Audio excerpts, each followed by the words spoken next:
നിരവധി പേർ ഈ ആക്രമണത്തിൽ മരണപ്പെട്ടതായിട്ടുള്ള റിപ്പോർട്ടുകളും അനൌദ്യോഗിക സ്വഭാവത്തിൽ ഇപ്പോൾ പുറത്തു വന്നുകൊണ്ടിരിക്കുകയാണ്. എന്തായാലും ഈ സംഘർഷം മൂർച്ഛിക്കുന്നതിന്റെ കൃത്യമായ സൂചനയാണ് ഇപ്പോൾ പുറത്തു വരുന്നത്.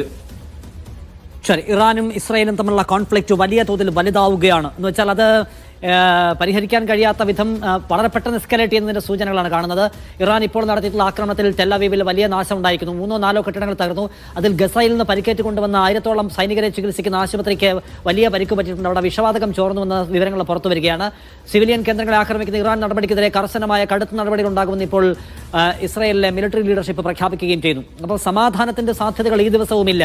അത് വലുതാവുന്നതിന്റെ കൂടുതൽ വിനാശങ്ങളിലേക്ക് സഞ്ചരിക്കുന്നതിന്റെ സാധ്യതകളാണെന്നാണ് നമുക്കിപ്പോൾ കാണാൻ കഴിയുന്ന കാര്യം. അതായാലും അങ്ങോട്ടും ഇങ്ങോട്ടും വലിയ നഷ്ടമുണ്ടാവുകയാണ്. ഇസ്രായേലിന്റെ സമീപകാല ചരിത്രത്തിലെ അല്ലെങ്കിൽ അവരുടെ സുരക്ഷാ പ്രഖ്യാപനങ്ങൾക്കുണ്ടാകുന്ന വലിയ വിള്ളൽ, അയൺ ഡോമിന്റെ തന്നെ കപ്പാസിറ്റി തീർന്നുകൊണ്ടിരിക്കുകയാണ് എന്ന് അമേരിക്കൻ മാധ്യമങ്ങൾക്ക് റിപ്പോർട്ട് ചെയ്യുന്നത് നമ്മൾ കാണുകയും ചെയ്യുന്നുണ്ട്.